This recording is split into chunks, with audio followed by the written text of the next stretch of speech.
One, two, three, come on!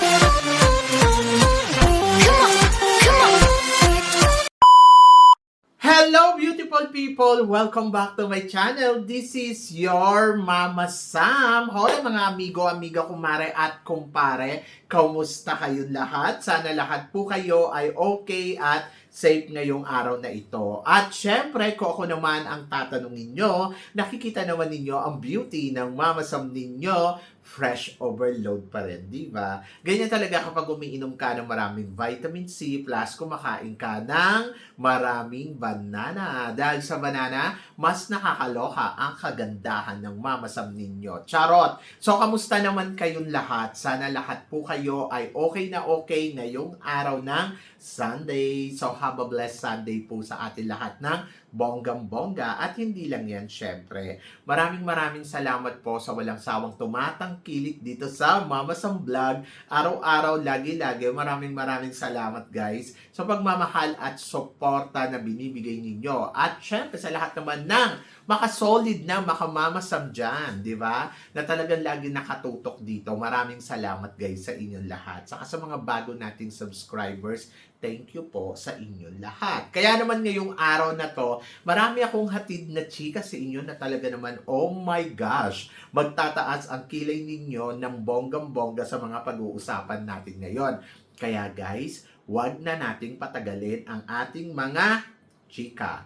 Para sa una natin chika, pambato natin sa Mr. Supranational na si Felipe Marisigan. Hindi man lang daw umabot sa top 5 ng Mr. Supranational. Tingin mo ano ang dahilan at ano ang chika mo dito, Mama Sam? So well, ang chika ko dyan ay kahit ako naloka ako, nagulat ako, ang reaction ko nga, oh my gosh, ano nangyari? 'Di ba? Kasi inaasahan natin na mas magpe-penetrate siya ng bonggang-bongga. Sa totoo lang, kay Katrina Ligado, mas nakikita natin na mas kaya niyang manalo ng Mr. Supranational, 'di ba? Kung tutuusin. Pero surprising yung nangyari dahil parang yung ina-expect natin sa kanya, nawali. But ako kasi, yesterday, after manalo ni Katrina Ligado ng Miss Supranational, parang naramdaman ko na, ay nako, medyo mahihirapan dito si Felipe. Kasi 'di ba parang na-pressured na, alam mo yon, syempre, ikaw ba naman manalo yung kababayan mo, tapos ikaw yung susunod. So, syempre, lahat ng mata nasa iyo kung makukuha mo ba to o hindi. So, ang dahilan kung bakit hindi nanalo or hindi man lang nakarating sa top 5, I think dahil pressured. So, hindi niya na-overcome yung pressured na yon. Tapos hindi nakita ninyo, hindi na lumabas yung aura niya, 'di ba? Hindi man lang natin nakita na nag-shine. Nawala yung kagwapuhan. Parang ano nangyari? Parang kulang ka sa tulog, ganon. Anyway, wala tayong magagawa. Ayun yung destiny. At ayun yung sinasabi ng tadhana sa kanya na hanggang dito ka na lang muna. Maybe in the future, di ba? Magbalik or lumaban uli sa mundo ng pageantry at manalo. So, kailangan kasi siguro more preparasyon. Kailangan din ni Felipe Marisigan more experience, di ba? Experience sa akin. Charot! So, yon. Anyway, so wala akong magagawa kundi tanggapin ang katotohanan na ayun ang naging resulta ng laban niya. Actually, nung nanalo si Katrina, sabi ko, okay lang naman sa akin na hindi manalo si Felipe. Sa totoo lang. Kasi hindi na ako nag-expect kahapon na, ay, mananalo tayo. No. Wala akong expectation kay Felipe. Dahil, parang feeling ko, mahihirapan siyang manalo. Kasi nga, under pressure. Diba? Ikaw ba naman 'di ba? So yon, so under pressure at nandoon na mahirap i-overcome yung mga ganyan. And then ayun yung na-realize ko yesterday, kaya sabi ko kung makaka-top 5 si Felipe, okay ako doon. Kung halimbawa 4th runner up, 2nd runner up, ayun yung ina-expect ko. Kasi kung titingnan mo naman yung performance niya sa kabuuan, nag-penetrate naman talaga ang Felipe. Kaya nga naniniwala tayo na kaya niyang makarating sa top 5 at manalo, 'di ba?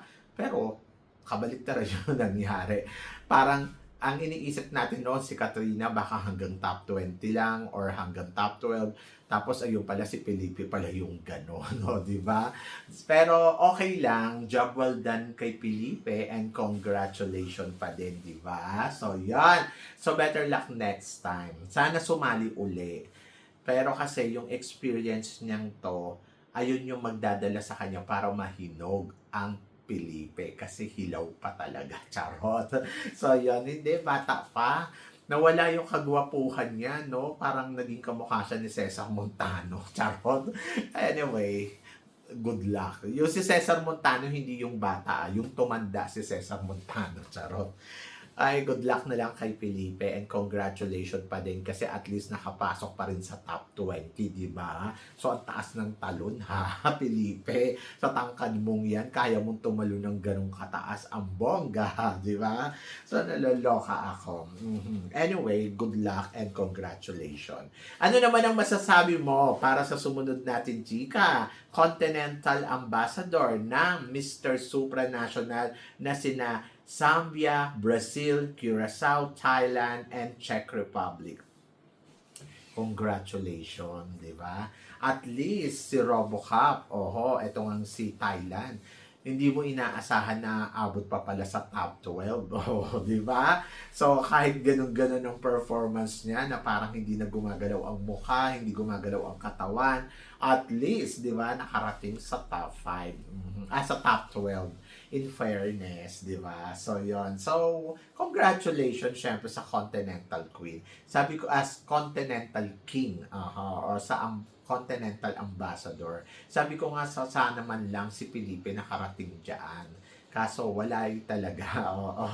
So, hindi pala natin kailangan ng matangkad na candidates. Ang kailangan natin, yung may charisma. Ganon. Kasi kung mapapansin mo, ang mga pumasok, talagang kailangan may charisma. Yung alam mo yung keep smiling talaga. Hindi yung ngiting aso, charot. Di ba? So, kailangan lagi kang nakangiti. Kung kailan kailangan ngumiti, hindi ngumingiti. Kung kailan naman kailangan mag-fierce, hindi nag-fierce. Ano ba? So, yun. So, congratulations syempre kay Thailand na nakarating sa Continental Ambassador. At saka yung mga kapwa niyang winners. Si Zambia na parang bonfire. Charot. Naloka ako kay Zambia kasi parang bonfire. Ganon. So, yung mga nalagay dyan, yung mga majojonda na. Di ba? But congratulations pa din. At para naman sa sumunod natin, chika, ano naman ang masasabi mo sa top 5 ng Mr. Supranational? Well, ang masasabi ko, kung yun doon sa ambassador, yung mga majujonda, dito naman, yung mga gwapo, syempre, dito na nilagay. So, in fairness, kay Mexico, nakaabot ng top 5, and then si Dominica Republic, ang taray, di ba? And then, of course, nandiyan din si China. Si China na talagang lumaban hanggang dulo. In fairness naman, may charm talaga si China. South Africa, congratulations. So, syempre, ang panalo ay si Spain na napakagwapo, napakaganda ng mata, parang Superman. Di ba? Ayun pala, ang ano pala ng Mr. Supranational, dapat mukhang Superman. Next time, magpadala tayo ng mukhang Spider-Man. Di ba? So, yan. So, congratulations sa top 5. Deserve nila yan.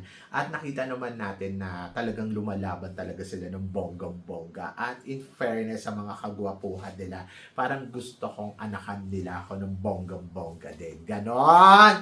Nakakaloka. Sabing ganon, Mama, sa naman masasabi mo, El Tocuyo, sa top 12, si Puerto Rico at saka si Venezuela, kasama na si Philippines. Ito yung mga tipong akala natin malalakas no? Tapos nawala sa eksena. Si Puerto Rico, may intindihan ko kung bakit nawala sa eksena yan. Paano naman kasi yabang-yabangan din naman talaga yan. Maangas yan, di ba? At hindi ko type yung yung eksena niya, pero type ko ang kagwapuhan niya sa yung katawan.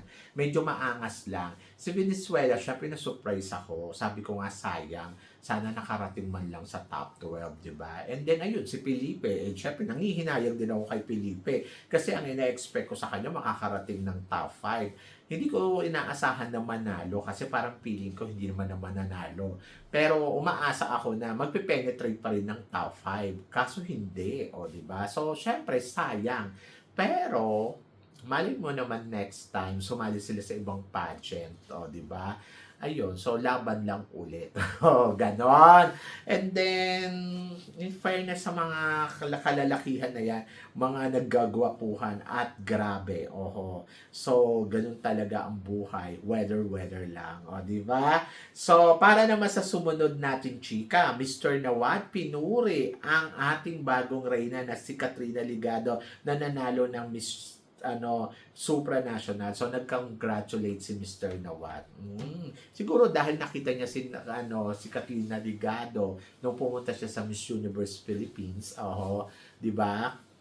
At nakachikahan niya ng bongga-bongga. And then, ayun, siguro naniniwala siya sa ganda na meron si Katrina Ligado. In fairness naman kay Katrina, di ba?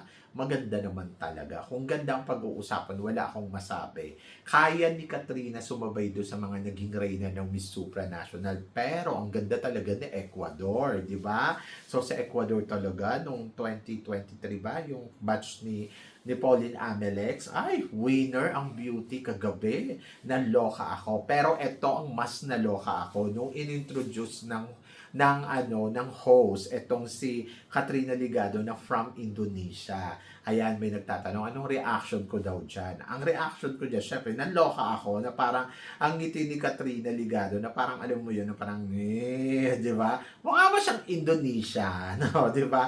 Ang ganda-ganda ni Katrina Ligado, tapos sasabihin mo, Indonesia. Bubita lang yung host. Ayun. So, parang siya din lang naman ang nag-host nung nakaraan gabi. Tapos parang yun ang bilis mo naman nakalimutan na Philippines ang nanalo, 'di ba? Nakakaloka yung eksena niya, hindi siya maganda. Charot. So yun. Anyway, congratulations syempre kay Katrina Ligado. And then of course si Mr. Nawat ay ngayon nakakatuwa kasi pinuri ng bonggang-bongga. Oh, 'di ba? So laban. At para naman sa sumunod na chika. Sabing ganon. Si Asia ang susunod na reyna ng Miss World. Ano chika mo dito, Mama Sam? Si Asia na walang malay. Di ba? Si Asia Rose. Ayan, nagpe-prepared na siya kasi ang kanyang laban ay magsisimula na this month. So, malapit na siyang umalis. Malapit na siyang pumunta sa Vietnam para sa kanyang competition. I hope na sana swertihin siya sa Vietnam. Alam naman natin ang mga Vietnamese, di ba? May pagka-insecure din to sa Philippines. Totoo. Ang mga Vietnamese, pag doon ginagawa ang pageant, kung hindi tayo first runner-up, ligwak ang candidates natin. So, umaasa ako na sana yung swerte ni Asia Rose ay pumalo sa kanya ng bonggang-bongga at sana destiny niya talaga ang manalo ng Miss World. Syempre looking forward tayo, lalo na nanalo na si Katrina Ligado. Syempre ako talaga, looking forward talaga ako sa mga Grand Slam winner na yan. Kaya ngayon pa lang, natutuwa na ako kasi nanalo na si Katrina Ligado at next step na nga itong si di ba? Si Asia Rose na inaasahan ko din na magpe-penetrate ng bonggang-bongga sa Miss World at mananalo ng Miss World.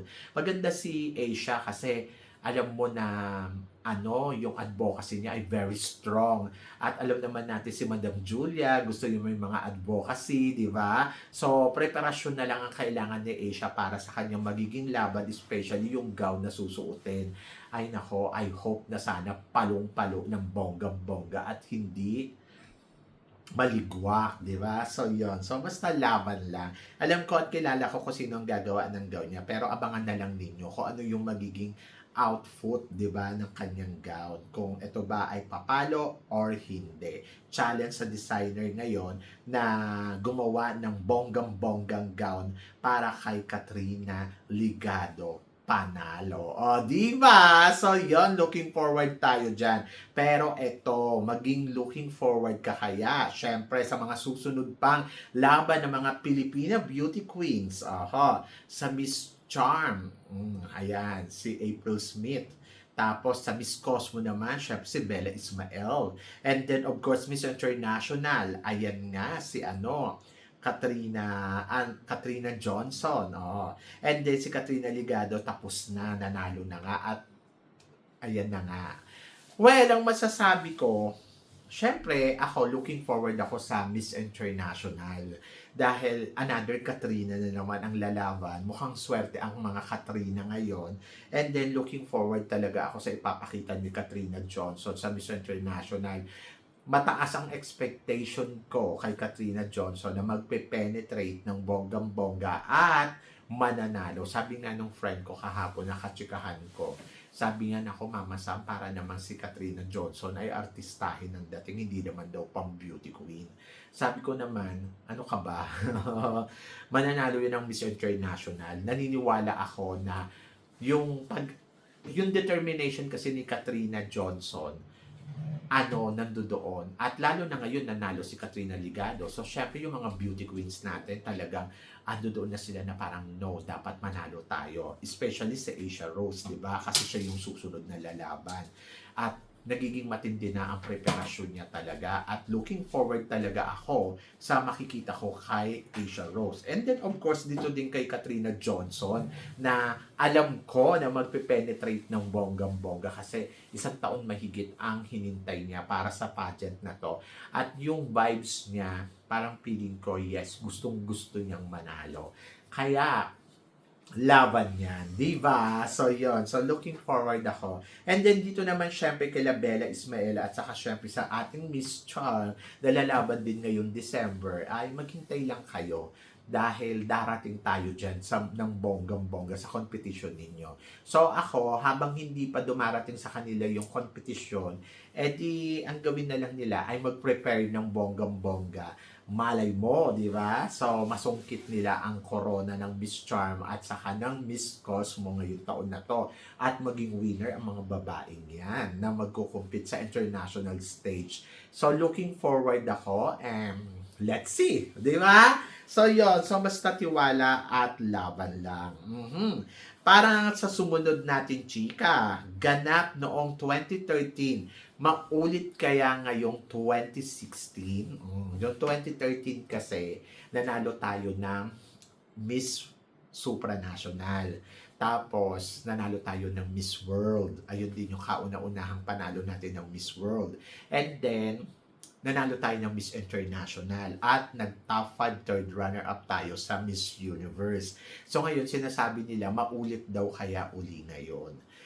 To be honest, hindi imposible. Sa pananaw ko sa mga nakikita ko sa mga beauty queens natin, ang analysis ko sa kanila, malalakas sila. Meron silang puso sa paglaban. Kumbaga yung determination, mararamdaman mo talaga. Especially ito nga tong si Bea Rose Santiago, di ba? Bea Milan Windorsky. Ayan. Tapos, andiyan din si Katrina Johnson at saka si Asia Rose. Ayan. So, parang kung titignan mo sila, parang sila yung mga beauty queens na with determination, with the heart talaga. Sabi ng ganong, beauty with the heart, sabi ni Catrion, Pia Wurtzbach. So, yun din yung nakikita ko sa kanila. Kaya, mas kumpiyansa ako na parang feeling ko, kaya natin mag-Grand Slam. Hindi pa natin nararating ang Grand Slam, di ba? So, kung nung 2013, nanalo tayo ng 3 corona, ngayon, kaya natin manalo pati universe rather, di ba? So ako para sa akin nanalo tayo ng Miss Supranational, nanalo tayo ng Miss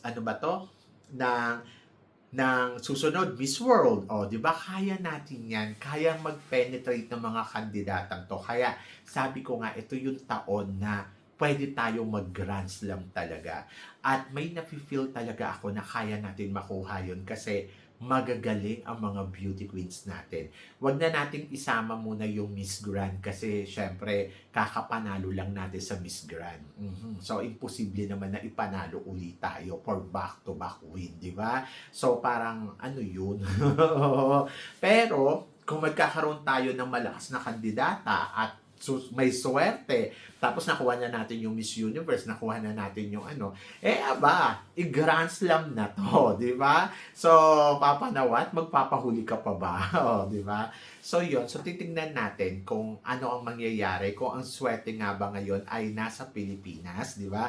Ng bonggang-bongga. So, ayan nga, di ba? Si Marisigan nga, kung tutuusin, pwedeng manalo kagabi, pero hindi nangyari, nawala yung kinang, di ba? So, I hope na sana yung mga girls natin, habang nagko-compete, ay manatili yung kinang at yung luck nila sa competition. So, ayun talaga yung ano. Kaya wish all the best. Kaya kayo, magpakabait kayo para mas bongga ang panalo natin. Di ba? So, yon. So, kayo guys, ano guys ang masasabi ninyo dito sa mga pinag-uusapan natin ngayon? Please comment below para at least malaman ko naman kung ano naman ang chika mo dito sa mga tinatalakay natin. Syempre maraming salamat po sa inyong lahat sa love and support na binibigay ninyo syempre dito sa channel ko at sa mga hindi pa nakaka-follow at nakaka-subscribe baka naman please don't forget to click like and subscribe my channel at i-click nyo na rin po ang notification bell to more updated syempre sa